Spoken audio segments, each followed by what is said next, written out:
आज हम बात करेंगे प्रबंध व्यक्तियों का विकास है ना कि वस्तुओं का निर्देशन। इस बात पर ये बहुत ही पॉपुलर विचारधारा है और परिभाषा है जो कि लॉरेंस एप्ले के द्वारा दी गई, जो कि अमेरिकी प्रबंध संस्थान के अध्यक्ष माने जाते थे।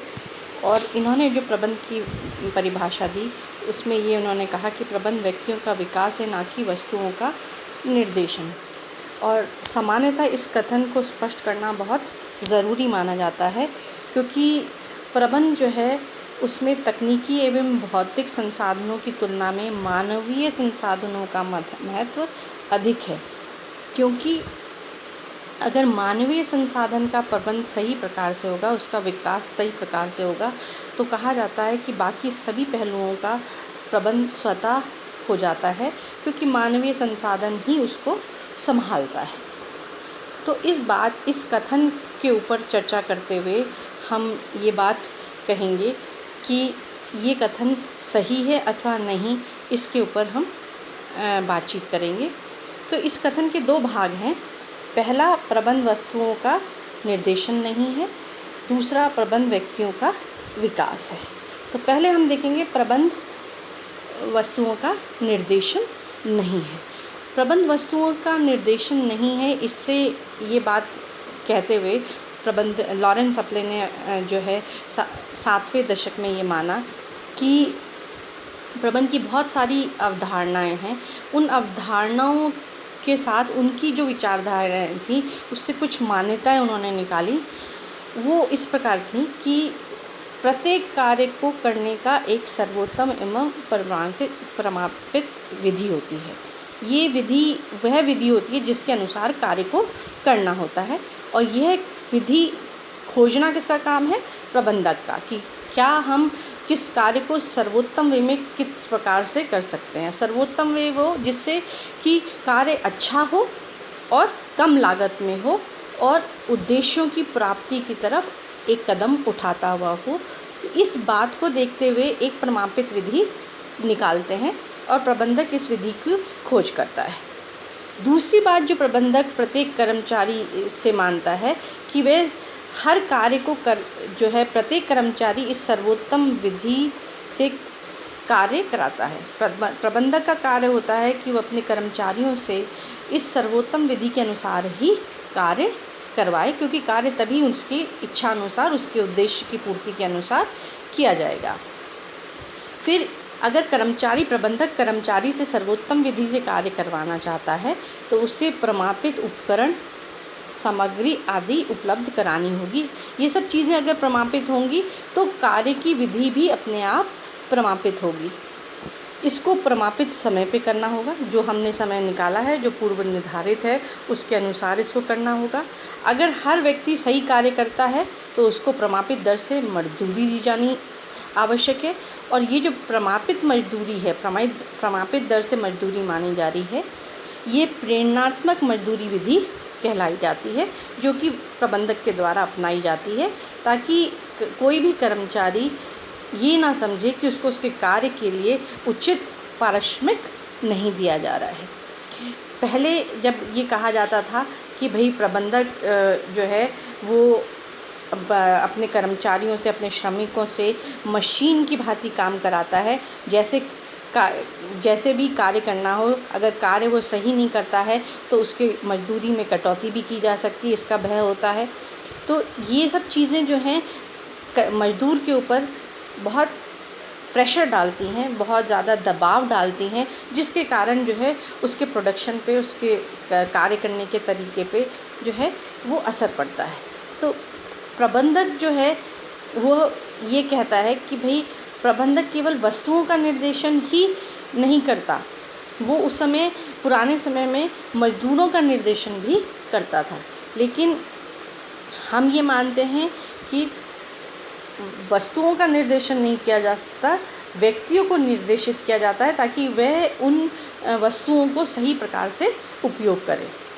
फिर दूसरी जो बात इसका भाग है वो है प्रबंध के व्यक्तियों का विकास है।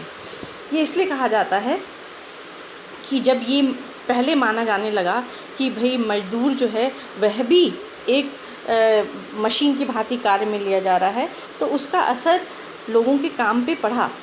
तो जब कई सारी श्रमिक संस्थाएं जो हैं 2019 में बंद होने लगी, वहाँ पे मज़दूरों का जो है वो पक्ष जो है वो नहीं सुना जाने लगा, तो मज़दूरों में हड़ताल की भावना आई। तो कई समाजशास्त्रियों और मनोवैज्ञानिकों ने ये इस पे शोध करना शुरू किया कि भाई हम किस तरीके से इसके मानवीय पक्ष को प्रस्तुत कर सकते हैं। तो तीसरे दशक में अराउंड 29 टू हार्वर्ड स्कूल के जॉर्ज एल्टन मेयो जो है वो बहुत प्रचलित प्रबंधक थे। उन्होंने एक कंपनी जो कि अमेरिका में थी, वेस्टर्न इलेक्ट्रॉनिक कंपनी, उसके हार्थोन संयंत्र पे कर्मचारियों पर शोध किया और उस शोध पर उन्होंने कर्मचारियों के मानवीय पहलू को से संबंधित कई बातें उजागर की। उसमें से पहली जो बात थी वह ये थी कि कर्मचारी की कार्यक्षमता के ऊपर भौतिक वातावरण का ही प्रभावित नहीं पड़ता, बल्कि सामाजिक वातावरण भी प्रभावित होता है। यानी व्यक्ति जब काम करने आता है तो उस पर केवल काम करने की जगह, उसकी क्षमताओं, उस पर ही उसका ध्यान नहीं जाता, उससे वही उसके कार्य को प्रभावित नहीं करते, बल्कि उसका वहाँ का अपने साथियों के साथ सामाजिक वातावरण कैसा है ये भी उसको प्रभावित करता है। फिर दूसरी बात जो उससे सामने आई वह ये थी, कर्मचारी केवल एक आर्थिक प्राणी नहीं है, सामाजिक प्राणी भी है। यानी व्यक्ति जब काम करने जाता है तो वो सिर्फ कमाने के लिए नहीं जाता, वो इसलिए भी जाता है कि उसका दूसरे लोगों के साथ संबंध बेहतर हो, दूसरे लोगों के साथ संबंध बढ़ें। नहीं तो वह घर से भी काम कर सकता है, लेकिन वो सामाजिक प्राणी है, इसलिए वह बाहर जाके कार्य करता है। और अपने लाइफ के अगर 8 घंटे एक दिन के वो वहाँ गुजारता है तो दैट मीन्स वो अपने लाइफ का 1/3 भाग अपने कार्यस्थल पर निकालता है। तो वहाँ पर अगर वो इतना समय निकालता है तो उसके लिए वहाँ पर सामाजिक और सामाजिक वातावरण भी अच्छा होना ज़रूरी है। एक और बात जो उन्होंने निकाली हुई थी, अनौपचारिक सामाजिक समूहों का निर्माण जो है कर्मचारियों की कार्यक्षमता में अभिवृद्धि करता है। अगर व्यक्ति खुश होता है अपने कार्यस्थल पे, उसके संबंध अच्छे होते हैं, तो उसकी कार्यक्षमता अपने आप बढ़ जाती है। और ये भी कहा जाता है कि मनुष्य की केवल आर्थिक आवश्यकताएं ही नहीं होती, बल्कि सामाजिक एवं मानसिक आवश्यकताएं होती हैं। यानी आर्थिक आवश्यकताएं सिर्फ होती तो सिर्फ वो कमाने जाता और काम करके आ जाता, लेकिन उसके ऊपर सामाजिक वातावरण का कोई प्रभाव नहीं पड़ता। लेकिन क्योंकि वह आर्थिक आवश्यकताएं ही नहीं है, उसके पास सामाजिक और मानसिक आवश्यकताएं भी हैं, तो इसलिए उसके ऊपर वातावरण का प्रभाव पड़ता है।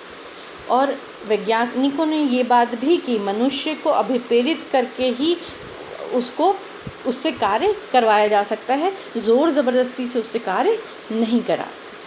इस विचारधारा से, इस शोध के ज़रिए से, इसके निष्कर्ष के, इसके प्रचार प्रसार से चौथे दशक में एक मानवीय संबंध विचारधारा का विकास हुआ, जो कि एल्टन मेयो द्वारा प्रस्तुत की गई।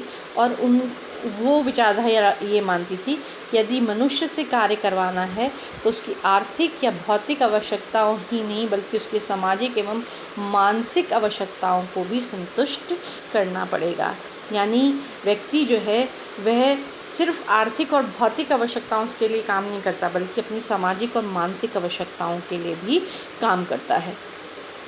तो इन सब बातों को देखते हुए प्रबंध के बारे में ये कहा गया कि प्रबंध का मूल कार्य मानवीय विकास होता चला गया, क्योंकि उसके अंदर उसके मानसिक और सामाजिक विकास की आवश्यकताएं भी जुड़ती चली गई। इस विचारधारा के अनुसार जो है कुछ धारणाएं नई विकसित की गई, जो मानव प्रधान धारणाएं हम कहते हैं या मान्यताएं, जिसके अंदर पहली बात थी कि व्यक्ति कार्य का केंद्र बिंदु है, अर्थात प्रबंध अन्य लोगों से कार्य करवाने की कला है। दूसरी बात, हम व्यक्ति को हाँक कर कार्य नहीं करवा सकते, यानी ज़बरदस्ती उससे कार्य नहीं करा सकते। हमें अच्छा कार्य करना है तो हमें उसे अभिप्रेरित करके ही कार्य करवा सकते हैं, ज़्यादा बेहतर कार्य करवा सकते हैं। इसके साथ ही एक और बात यह है कि भौतिक संसाधनों की तुलना में मानवीय संसाधन प्रबंधन का अधिक चुनौतीपूर्ण कार्य माना जाता है, क्योंकि भौतिक संसाधनों को संभाला जा सकता है, लेकिन मानवीय संसाधन को संभालने के लिए एक अलग प्रकार की कुशलता एवं सफलता की आवश्यकता होती है।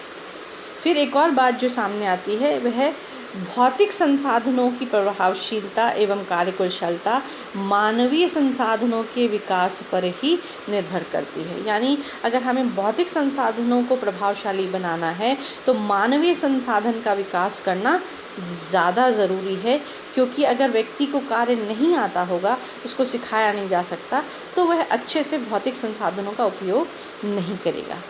और सबसे बड़ी बात है, व्यक्ति ही संस्था की संपत्ति है, यानी कि उसके एसेट जो है, कंपनी का एसेट, सबसे बड़ा एसेट जो है वो उस संस्था की संपत्ति जो है वो है उसका ह्यूमन रिसोर्स। जितना अच्छा ह्यूमन रिसोर्स होगा, जितना ज़्यादा कुशल ह्यूमन रिसोर्स होगा, उतना ज़्यादा जो है वह बेहतर तरीके से कार्य करेगा और संस्था के संसाधनों का सही उपयोग करेगा। तो हम ये मानते हैं कि मानवीय क्रियाओं का कोई अन्य महत्वपूर्ण क्षेत्र नहीं होता, क्योंकि इसका कार्य दूसरे व्यक्तियों से कार्य करवाना है। तो लॉरेंस अपले की ये बात कहना कि प्रबंध व्यक्तियों का विकास है, ये इस बात से पूरी तरीके से घोषित किया जा सकता है कि किसी भी संस्था के लिए उसके मानव संसाधन सबसे ज़्यादा इम्पॉर्टेंट हैं, क्योंकि मानव संसाधन अगर विकसित होगा तो वह अन्य संसाधनों का सही प्रकार से उपयोग करेगा। इसी बात को देखते हुए वर्तमान संदर्भ में कथन का क्या औचित्य है, तो हम ये कह सकते हैं कि जब हम मानवीय संसाधन की क्षमताओं का विकास करने का प्रयास कर रहे हैं, तो हम ये देखते हैं कि हमें क्या करना है। तो सबसे पहली बात जो हम देखते हैं कि मानवीय आवश्यकताओं का व्यापक अध्ययन किया जाता रहा है और उसके अनुसार ही कार्य किया जाता है किसी भी संस्था के अंदर। दूसरी बात जो है, अनौपचारिक समूहों का विकास किया जाता है, ताकि लोगों का आपस में जो है वह इंटरेक्शन जो है या एक दूसरे से जान पहचान जो है केवल व्यावसायिक ना होकर एक सामाजिक भी हो, और एक दूसरे को लोग बाग जाने और कार्य के स्थल को, अपने कार्य को एंजॉय कर सकें। एक और बात जो है, आज के समय में प्रबंधक कर्मचारियों को कम आदेश निर्देश देता है, क्योंकि वह इस बात पे जोर देता है कि कार्य के प्रति आकर्षण पैदा किया जाए, जिससे कि व्यक्ति अच्छे से अच्छा परफॉर्मेंस दे सके और अच्छे से अच्छा कार्य कर सके। साथ ही साथ समय समय पर प्रशिक्षण कार्यक्रम आयोजित करती रहना ज़रूरी है, जिससे कि नई टेक्नोलॉजी, नई तकनीकों से अपने मानवीय संसाधनों को अवगत कराया जाए और उसको एक बेहतर रिसोर्स के रूप में डेवलप किया जाए। एक और बात जो इम्पॉर्टेंट है, कर्मचारियों के विकास के लिए अभिप्रेरणा की अनेक तकनीकों का विकास किया जाता है। ये वित्तीय भी हो सकती हैं और अवित्तीय भी हो सकती हैं, जिससे कि व्यक्ति इन अभिप्रेरणा के साधनों के कारण और ज़्यादा बेहतर कार्य कर सके और ज़्यादा अपने कार्य को विकसित कर सके।